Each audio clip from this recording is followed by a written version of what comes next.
Yeah, move the chair, I can do it there.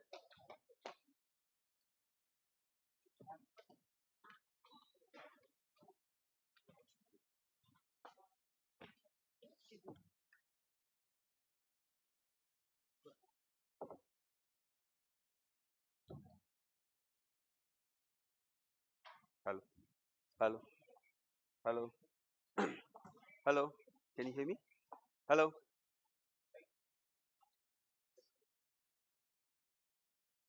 hello, hello. No, it's on. Okay, perfect.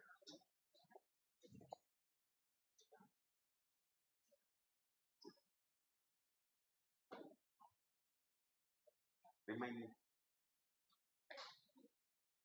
Okay, very good morning again, and welcome back to the session. The next agenda is my agenda. Hopefully, that I don't get you guys bored with my talk. Um, due to the interest of time, I will stop at 45 minutes from now. Yeah, and then because we have parallel session going on, so we also need to be attended to the parallel session. Now, uh, this is my topic for today. It's about geopolitical issues, economic issues, and then the agenda of sustainability. Yeah, and this is not only for the business community, it's also for the other stakeholders, including government sectors, um, investors, and all. Yeah. So, what is the focus, and how are we going to navigate from here? So that's what my topic is all about. And you can see my pages. All my pages, I will put there sources of information where I get from. Otherwise, you will question me. You're from Malaysia. How come you get information about India? Where's your source, right? And also, as an academician, we need to always have references. Yeah, we were trained the way. Okay, so you can see all my pages. You have source now. This is from the World Economic Forum. From the short term, they're looking at misinformation and disinformation to be the highest challenge, top priority. But in the long term, what is the biggest challenge? This report was published by World Economic Forum 2025. So the biggest challenge for the long term, it's all about extreme weather. We need to address the matter of extreme weather, climate action. That is the biggest thing. Yeah? So even though we are going through a lot of innovations and so on, technological disruption coming in, but then we have to address the impact of extreme weather. If we are not able to address that, then whatever digital transformation or AI or quantum computing you're bringing in will not work for the business world, yeah, and community at large in terms of impact. Look at this extreme weather. How much of impact? I'm only taking the statistics. What are the different types of challenges that you see when you're talking about extreme weather? You see tornado, you see severe weather, hail, rain, ice ball rains, flooding, drought, heat wave. I think India have experienced some of the heat waves, right? Yeah. And wildfire, which happened in California recently, wildfire. So how much impact they're bringing? Yeah. Don't worry, you don't need to go into all those details. I'll give you the PowerPoint. I'll give you my materials. Whatever I'm sharing, I'll give you, yeah, for knowledge. The Red Sea issue. This is a never-ending issue. The Red Sea issue. Shipment going through from Asia region to Europe. Yeah, they're using the Suez Canal. But what happened? There's a lot of crises there. Yeah. So because of the crisis now, Narendra Modi in 2023, he came up with the idea of INEC. Now, what is INEC? India, Middle East, Europe corridor. 2023. And he was expecting funds to come from the US. Do you think Trump is going to give the fund now? Do you think Trump is going to give the fund now? Never. He will never give. He will never give. So what happened? March this year, Modi had a discussion with UAE, Arab Emirates. And why? Because he said, IMED is going through Middle East, so why don't you fund? So they said, okay. But then again with the tariff issues, now they are going to be banned by US if they fund the project. Yeah? So this is another geopolitical issue. Yeah. So what is happening? So because of the Swiss Canal issue here, the black dot here. So shipment has to go through the yellow line. When they go through the yellow line, what happens? 30% increase in container freight charges. 30% for transportation is very high. Why?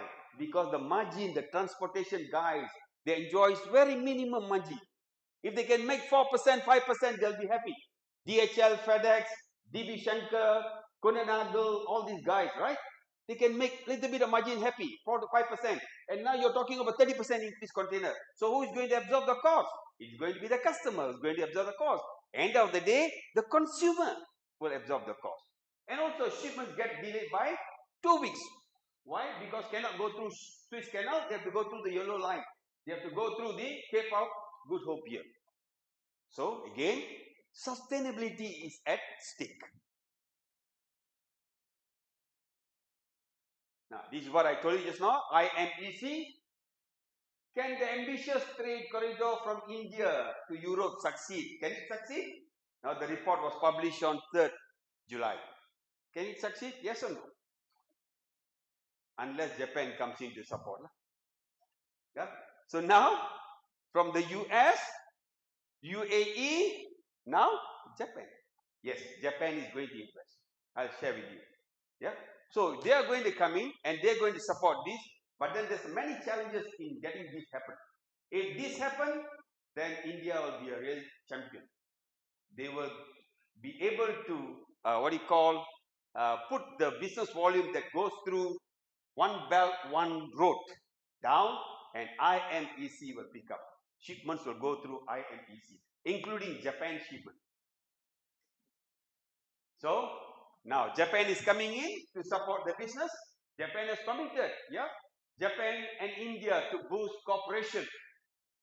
Semiconductor is just one area only, but also going beyond semiconductor investment and getting into the IMEC corridor. Yeah.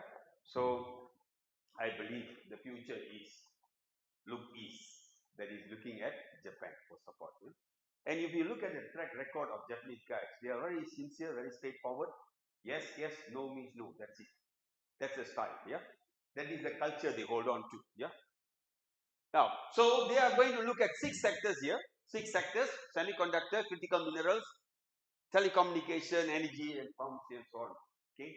Many of us will be wondering, why did Narendra Modi send the rocket to Mars? Why he planned that way? You go and look for the answer. Okay? But I give you a short clue, small clue. It's about rare earth element. Okay? So that is the amount of investment that Japan, they are going to triple the amount to 6.25 billion they're going to bring. Okay? Now, this is the report by United Nations under the SDG, Sustainable Development Goal. I had a chat with the registrar, Prof. Danraj, and also your faculty members, and so on. And also, Prof. Nagesh, I talked to him also, the dean. I told him that all the MBA students and the BBA students must be taught on the subject called sustainability. Yeah, and this is an agenda that comes from United Nations. In the future, if you want to do business, this is going to be one of the KPI indicators to see whether you qualify for the export. Yeah. So, what is the rank of India? India is ranked 99 among 167 countries in the world. Rank number 99. Yeah.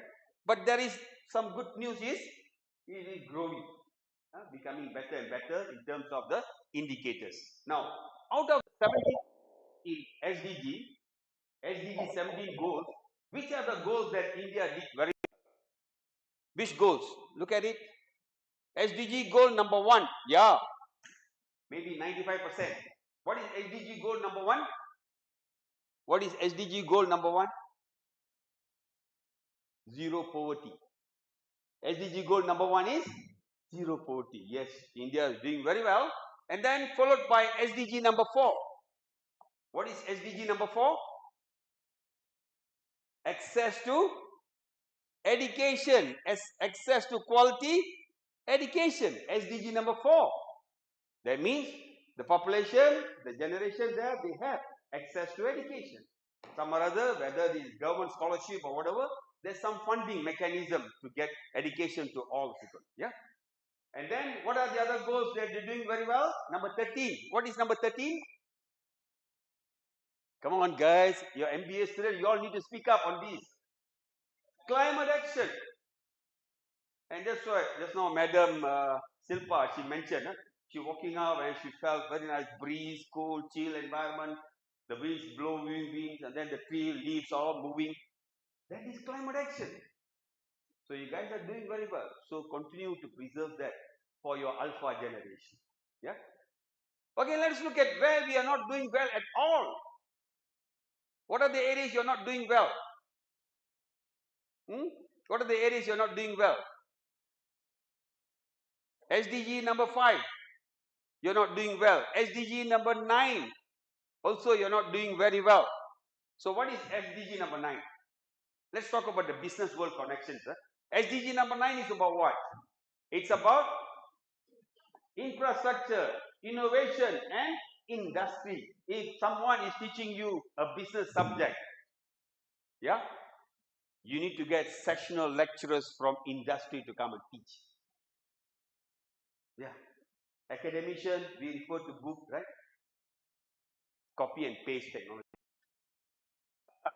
So you need a lot of C&P technology and you know what? He got an A and I got a B. Why? Because my lecturer took the assignment, he left it on the weighing machine and he weighed. Which one got highest weight? A. That was those days. But nowadays, no. The best PhD award from Singapore was given to a student who wrote only about less than 60 pages. That means you must bring innovations. That is SDG number 9. You must really bring innovations. If you are doing a PhD, bring in innovation. And Prof. Shaheen, our Dean from School of Business, we have changed all the assessment components for Masters, MBA. No more theoretical questions. List, describe. No such thing. Describe. No such thing. Appreciate, comprehend, synthesize. This is what we want. Under the Bloom's taxonomy. Okay, so this is where, just to give you a picture about where you guys are and what are the areas that we really need to get ourselves focused.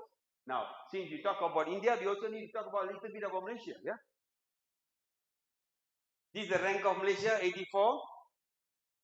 Now, when I was reading these notes, I was surprised, Vietnam is better than Singapore in terms of ranking of SDG. Vietnam is better than Singapore.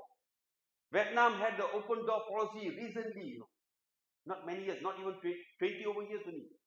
And they rank better. You know why? Their ranking is better because of SDG number 13.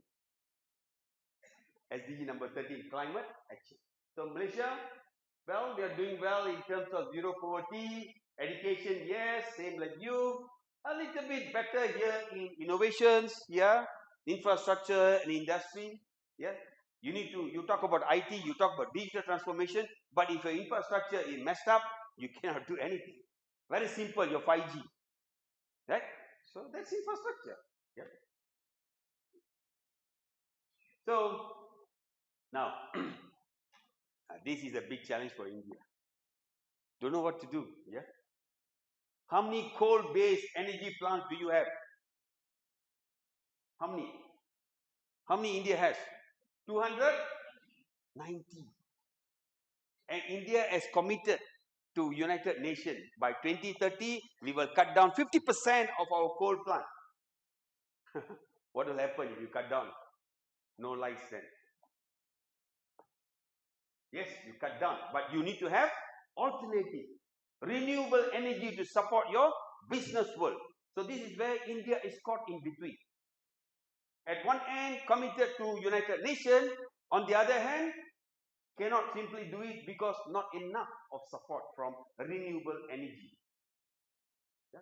Renewable energy comes from multiple sources. Yes, you have your Mysore dam. I don't know whether your dam is generating hydroelectric. Is it? No. No. Okay.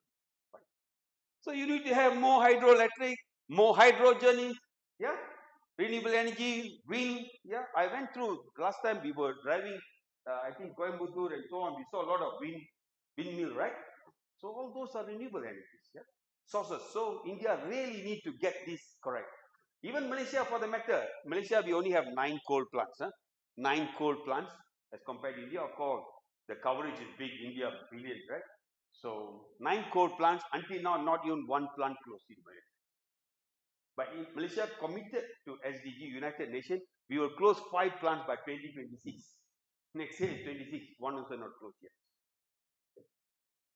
Closing, saying is easy, but putting it into action is not easy. Yeah? Now, US target Chinese steel and lithium for forced labor. US, like a policeman in the world. No US citizen, yes, okay, no problem. It's a policeman, world's policeman. Everything they want to monitor, and they want to look for space, how to hit. So now the way they want to hit China is, you use labor.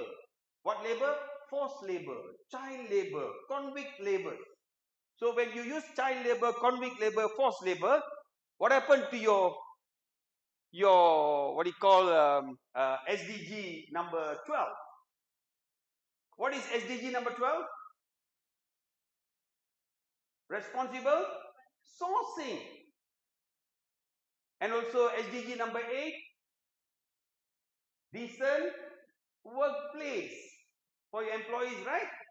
So if you're not able to give a decent workplace for your employee, like this you will have. And then also when you source for the labor in your manufacturing plant, if you source child labor, you source convict labor, you source forced labors, now US say, I'm not going to buy your product. You cannot export your product out. So this is dangerous. Yeah. And you heard about this company called Shein? Yeah. Their products, they cannot ship to US anymore. No. And then there's another one more. Shoemaker. The brand is a Japanese brand. What brand is that? ASIC? Yeah. Yeah. And they cannot export to US. Why? Because they have outsourced it in manufacturing in China. And China has used convict labor for that. Some or other, they have whistleblowers. I don't know whether they are employed, the whistleblowers are employed by US or what, I don't know. They'll go to the detail and find out all these. And then they'll ban. They'll say no to China. Okay? And this will continue. Yeah. And then, yes, university today. Ranking system for university. We all know about QS and Times, right? So now, for 2024, Times said, okay, we want to rank the university. We will look at how much you are in compliance with the SDG. And then the new word they use is impact. How much impact? It's not about outcome. It's not about result. It's not about deliveries. It's about impact. How much impact do you bring under the SDGs? Not all the 17 SDGs are related to university, but a few related to university. Like SDG number 9. It is directly related to university. Why? Universities are the powerhouse of knowledge, innovations. Yeah. So directly related. Yeah. And then SDG number 12, responsible sourcing, directly related to universities. Yeah. And then SDG number 8. Yeah. You need to give your lecturers, opportunities for publication, open up softwares, access and all. Then they have a nice place to work. They also have their professional development. Okay, so this is another thing that eventually this will happen, and the financing for universities also will go under the green financing, green bonds. As India India's carbon market grows, natural offset weight on sidelines. Yes, India, yes, the carbon market is growing. Very good, nice, beautiful, but be careful. Yeah, if you don't have carbon offset, you pay penalties. If you don't have carbon offset, you pay penalties. Okay, so those who fail to comply will have to purchase carbon credit, carbon offset. You pay for it. This was published in August, just a couple of days ago. Most of my files are just August and July. Chinese firm growing influence in palm oil value. Anyone here heard about RSPO? RSPO? Come on. India imports palm oil. What is RSPO? RSPO means refers to Round Table Sustainable Supply Chain. Palm oil supply chain. Yeah. Round Table Sustainable Supply Chain Palm Oil. RSPO. And this was initiated in 2015 when Nestle company, they had their supplier of palm oil coming from Indonesia. The company called Sinarmas. Yeah, Sinarmas messed up. Sinarmas went for deforestation of Kalimantan. Then the whistleblower in London, yeah, they blow the whistle. They say, no, Nestle, stop buying palm oil from Sinarmas from Indonesia, 2015. And that's where they said all the palm oil has to be audited. And that's why they came up with Roundtable Sustainable Palm Oil Audit, RQ. And now, China saying, okay, fine, we also want to get into RSPO after 2015. 10 years now, China want to go. Why? Because they also want to make sure that they are in compliance with the sustainability. Yeah? The Malaysian Securities Commission Chairman, executive, yeah. Now he's talking about sustainability. All those companies which are going to be publicly listed under the Securities Commission, public listed companies, they have to follow the standard given by IFRS, International Financial Reporting System, and then in that IFRS they have a component called ISSB, which stands for International Sustainability Standard Board. So there was a company which wanted to go, I can't remember the name of the company, it's actually a China-based company. They wanted to go into the exchange board in London, but later they realized that they did not comply to the SDG goals and they were delisted. Yeah. So this is another thing that is coming in, and ISSB talks about greenhouse gas emission and how much control do you have on it. Yeah. And you need to report it. You are a company. You want to export your product, you need to report. No choice, you know. And this will become a compulsory. Yeah. Okay. Data centers. India is good in data centers, right? You've got a big data center in Bangalore, right? Yeah. Infosys Narayana Murthy, right? Yeah. I met the man this year, March, in Indonesia. Yeah, I went in as one of the speakers for Sustainability Forum, and he came in to also deliver a talk. Very elderly man, very elderly, finding hard to even walk. But he's good. His ideas are brilliant. Okay. And yes, there's a lot of investment into data center, but do you know the data center consumes a lot of energy? Very heavy energy consumed. So you think US doesn't want to invest on this, pushing it away to India, pushing it to also to Malaysia. But India is a different case. India, you have your own data center and you want to support Africa, you want to support Middle East. But then you're using a lot of energy. And if those energy are coming for renewable energy, that's fine, perfectly okay. Or using hydrogen-based energy, perfectly okay. Yeah? But then eventually this will become a challenge for India. Same goes to Malaysia. Yeah? Malaysia AI data center. But the problem is, these data centers are owned by US companies. In India, it's okay because it's owned by your own company. But in Malaysia, we are actually taking the heat of US. They're putting it in Malaysia, data center, and we want to become the world number 2 data center in the world. Of course, US said, I don't want to do this dirty job. You guys go do it. So Malaysia has taken up this project. Now Malaysia is thinking, should we continue with this, yes or no? If I continue, where's my renewable energy source to support the data center? Yeah. E-waste. India got very high e-waste. Very high. So far, you're only able to recycle only 8% of your e-waste. And where does electronic e-waste comes from? Most of the time it comes from the mobile phone. A lot of mobile phone, right? You keep on changing your mobile phone, right? So what happened to the old phone? You want to keep it as an antique collection? How many you want to keep it as an antique collection? Every year new mobile phone be released, right? So some or other you just scrap it, or you just throw it, or you give it to the second-hand shop, right? But eventually it becomes an e-waste. But the challenge is they've got a battery inside there. So decarbonization of the battery isn't easy. There is already technology for the decarbonization of the battery, but that technology is not scalable. Now, students, do you know what is scalable? What is scalable? Can I make it commercialized? That's what you mean by scalable. Today, their technology is there for decarbonization of cobalt, what you call lithium and all from the battery is there. But you're not able to scale it out. Yeah.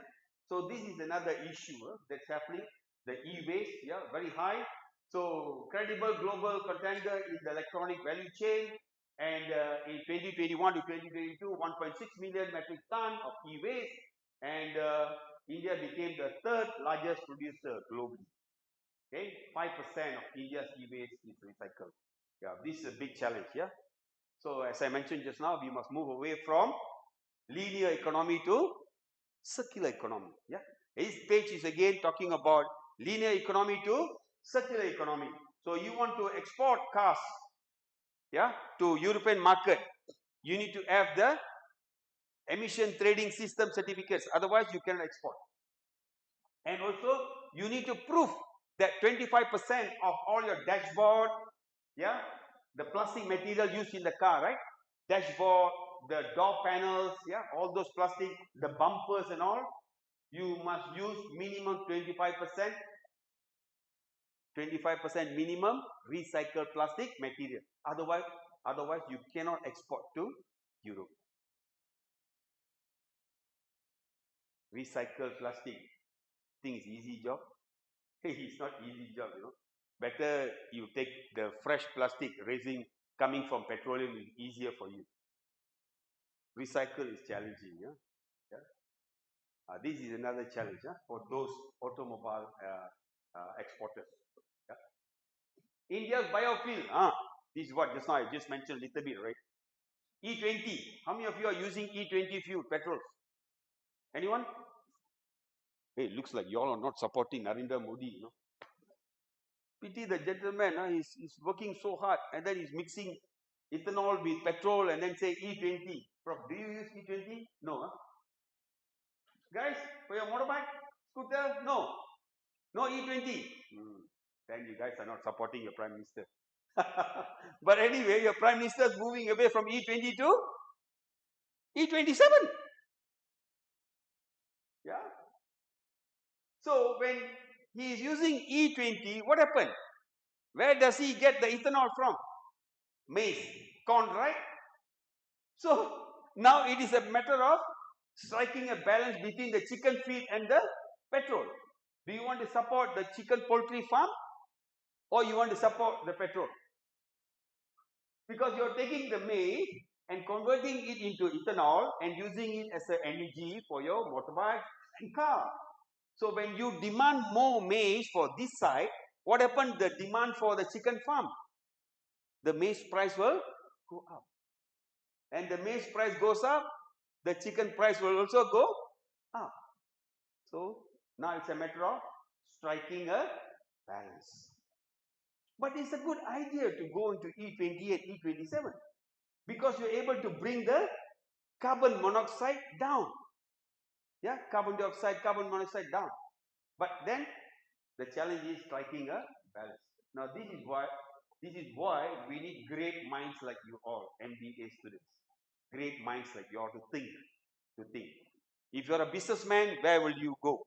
Where will you put your money in? You will put the money in for maize to become a petrol, or maize to be for converter to become a chicken feed.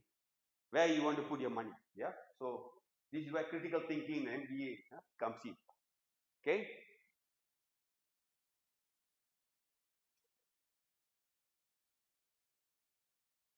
Okay. So India's E20 petrol rollout sparks. Some of the drivers, this auto rickshaw man, this uncle here is not happy. He said, I use E20, the mileage I get is lower. Also, my engine also got problem by using E20. But actually, E20 is good. Ethanol based. When we were studying science in our lower secondary school and all, we used the Bunsen burner, right? That was ethanol we used. Very clean, blue color flame, right? Very clean energy. Now this was reported, BHP and Asian steel maker joined force to study carbon capture. Now steel industry is the highest contributor of carbon emission. Steel industry, the highest contributor of carbon emission. Now these guys are coming together and then they're putting together and they're coming up with what you call as carbon capture utilization and storage hub in Asia. So they're coming up with this and then they want to get what you call few countries to come together and establish some standards. Because when you talk about carbon capture, utilization and storage, you need to have a standard. I also don't have a standard on this. So it's challenging. So now these guys, the big steel makers, big steel makers, Nippon Steel India, JSW Steel India, Hyundai Steel, blah, blah, blah, all these guys are coming together to come up with a standard. Yeah, in producing steel and also exporting steel. So when they export the steel, they have to come up with a certificate to show that in the process of manufacturing the steel, only so much of carbon was released. That is CO, scope 3 they call it. Yeah, scope 3, under scope 3. I don't know whether I put it scope 3. Yeah, and that's what they call it. They label it as green steel. Okay. Apple raises US investment 600 billion as Trump 100% chip tariff. This is what dangerous, no? Yeah. So he said, okay, fine. Yeah? Apple, you are manufacturing a lot of components, yeah, in China, in India, yeah, in India also. But then I'm going to put the tariff. I'm going to increase the tariff, the tax. So what is going to happen? So Apple is going to go back to Kentucky, their own state, to manufacture the chips for Apple phone. So Tim Cook is caught in between. At one end, he wants to get the cost low. On the other hand, he has to comply to the tariff regulation of Donald Trump, Mr. Donald Trump. Yeah, he has to comply with that. Otherwise, he's caught. So no choice. They say, okay, we will do the components manufactured in US, but still we will have some components outside US. Otherwise, they cannot stand it. The cost, they cannot go. And this was published in August 7th.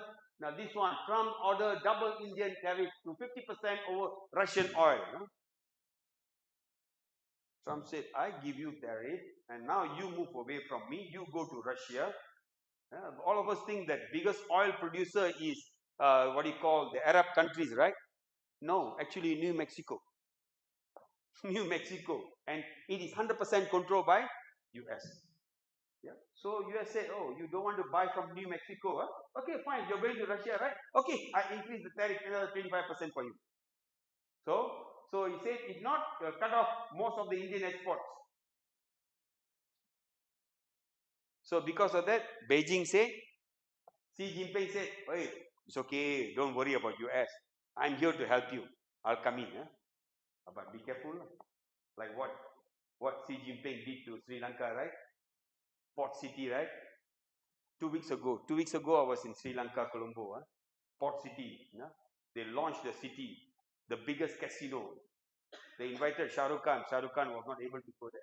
Finally, Amir Khan came there. But I didn't go to casino. I went there to launch the MBA, mass MBA in Sri Lanka. Uh, the biggest casino. And you know who are the customers for Sri Lanka casino? The biggest customers from India. India. Yes, from India. Yeah.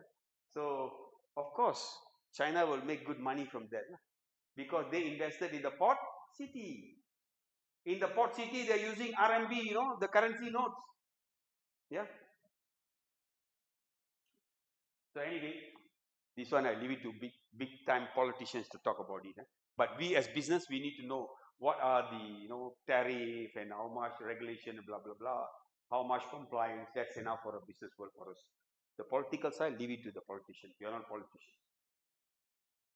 Okay, Vietnam's win fast. The EV, Vietnam win fast. Vietnam is a very beautiful country when it comes to growth, economic. They're really good, these guys. I told you, in the SDG ranking, they went higher than Singapore. Now, they have this VinFast company, which is their national EV, electric vehicle, VinFast. Very good. They were standing number 2, yeah, but now they dropped from number 2. They were standing number 2 for the electric vehicle in the world. Now, these guys are going to come into India, to Tamil Nadu, and put up a plant. And then it is not just only for India market, but for other markets. From India, manufacture and ship it to Europe, ship it to Africa countries, Middle East and all. That is the idea, VinFast. Yes, it is interesting to know this. You will have a lot of job opportunities, but don't forget, if these guys are coming to build the EV cars in your country, where is the battery going to be manufactured? Again in India. I leave it to you to answer that question. Yeah? Be careful. Don't get excited about EV. EV, I'm telling you, it is not the future. There is no study showing that, but this is my own work. The future is hydrogen. Again, Tesla. After so much of heated arguments, now Tesla is coming to India. So much argument, huh? Yeah. Elon Musk. Finally, he made it. So when he came to India, he became an enemy to Trump. Business world. Huh? So he's opening up, but then the price extremely high. 64,000, right? Yeah.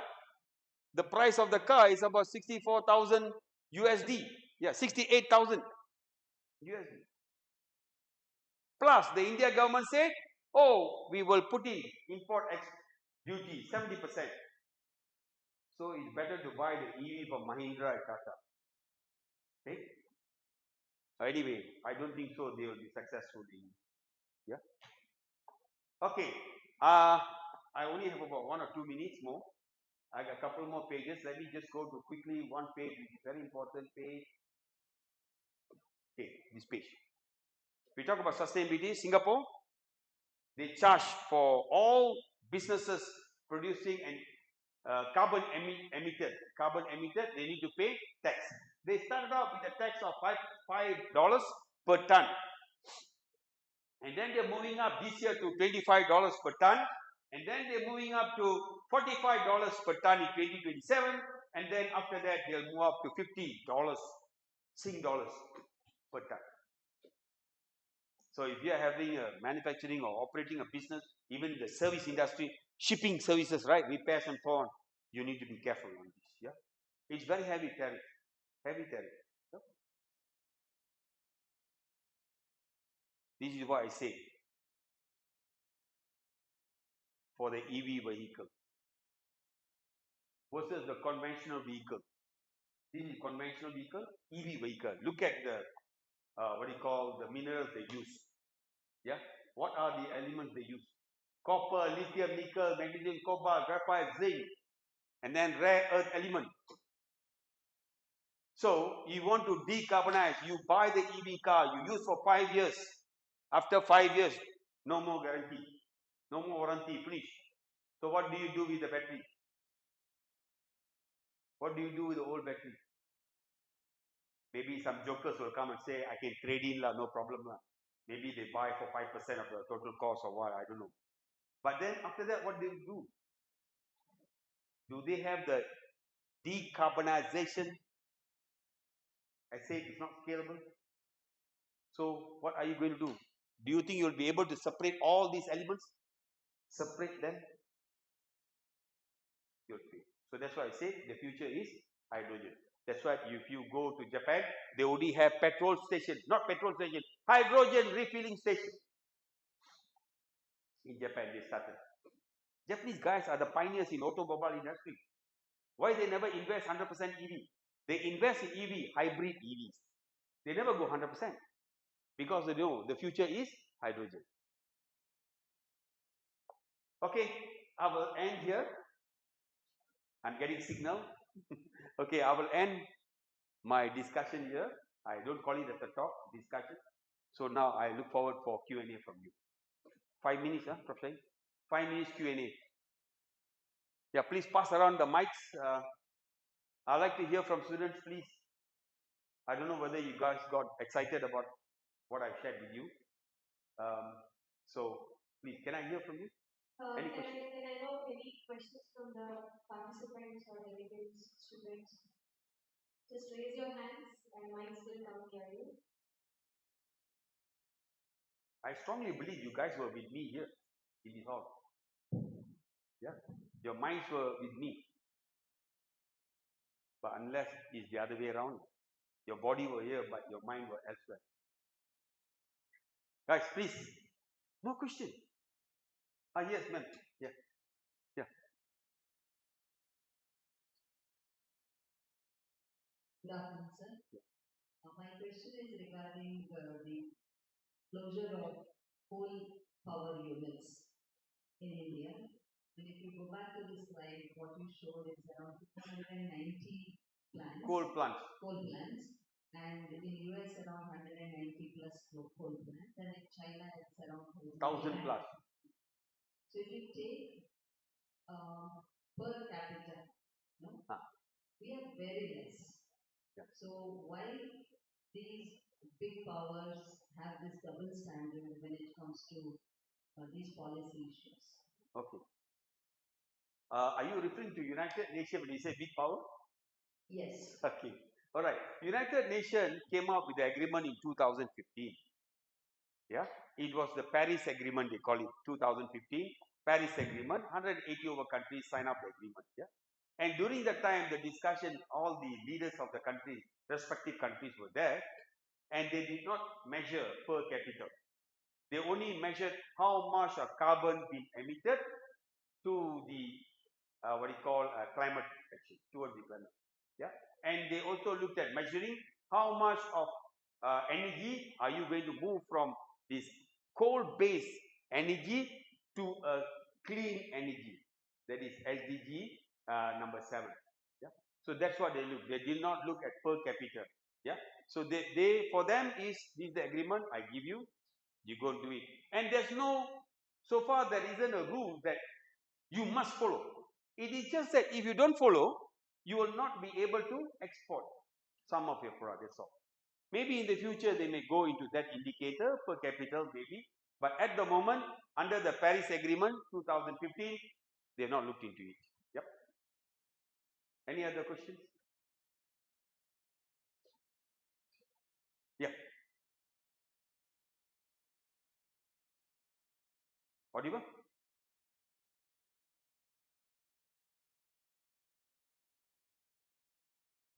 There's another mic coming. Yep. Yep.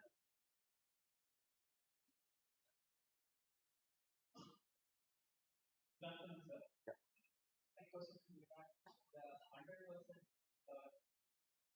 that added on the chipsets on like Apple chipsets. They are moving back to the US. So, do you not feel that after they move back to US, the cost of manufacturing and labor cost may increase and as well as product costs like 100%. 100%. Definitely, when they move back to US, the cost of production is going to increase. And who's going to absorb the cost? It is you and me. If I'm Apple, this is my cost, this is my targeted margin. I will not compromise on my margin. I will just pass on the cost price. Yeah. But what is going to happen is they move the chipsets, but other components they still want to keep it going in China and India. Yeah. Okay. So thank you so much, and we will take up other questions. So kindly make a note of it and make sure that it is reached to us, and we will. Sorry. Last question. Yes, please. Yeah, please pass the mic. Yeah. Yeah. Yeah. Sure. Hello. Yeah. So actually, we are as Indians, we are mainly focused, and even every country they are focused on SPC now. Yeah. And everybody they talk on green environment and sustainability and stuff for the long term. So do you think that where India will stand with all these cautions, because when we are taking consideration of green environment, which mainly resulted into sustainable environment. So we don't have any such kind of statistical reform to take account of each and everything. As you mentioned, there is 1%.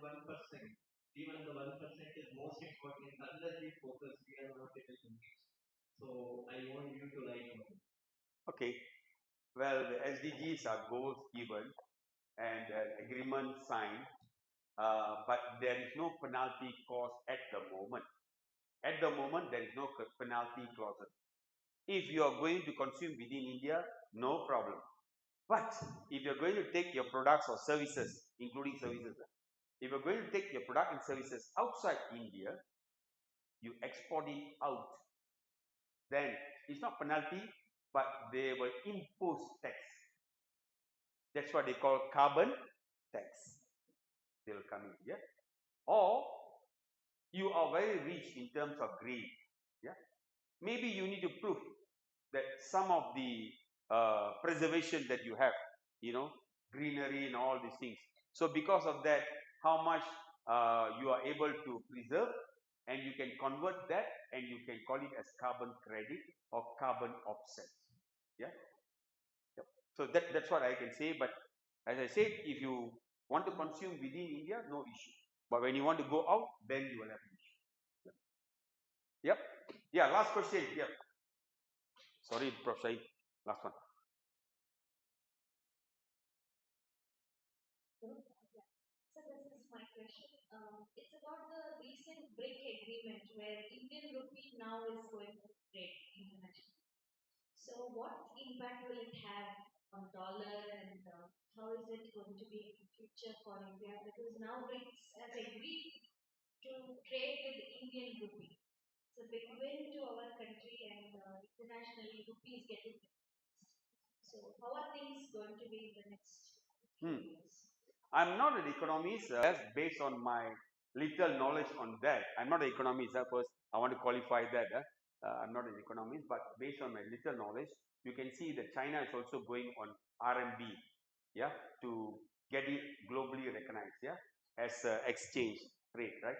So, and the US is always fighting, and they say they want to be the champion. Yeah? But the future, I think, ASEAN countries, some or other, they will get together with some common understanding, like how you can use euro dollars in what you call in France, Germany, UK, and all. So they may come to that kind of understanding, and then they may come up with some common, yeah, like BRICS. Under the BRICS, they may discuss it, come up with some common exchange, yeah, dollars or something like that. They may come up, but I don't really know. I don't think so. I'm able to address your question. First of all, I'm not an economist. Okay. All right. All right. Thank you very much for the session. Yep. Thank you so much, sir. Wonderful session. Yeah. So any other questions can be noted and can be reached to us. Then thank you, sir, and definitely will get a reply for. Now we are going for the parallel sessions, where the parallel sessions will happen at JSS Center for Management Studies at 6 rooms. So it is divided based on 5 clusters. USB. So kindly all of you join us at JC Center for Management Studies. So first panel session will happen till 1:30, followed by lunch break. And lunch break we are going to come back here to the same venue where we had our breakfast. And again we are going for second parallel session, which will happen from 2:15 to 3:45.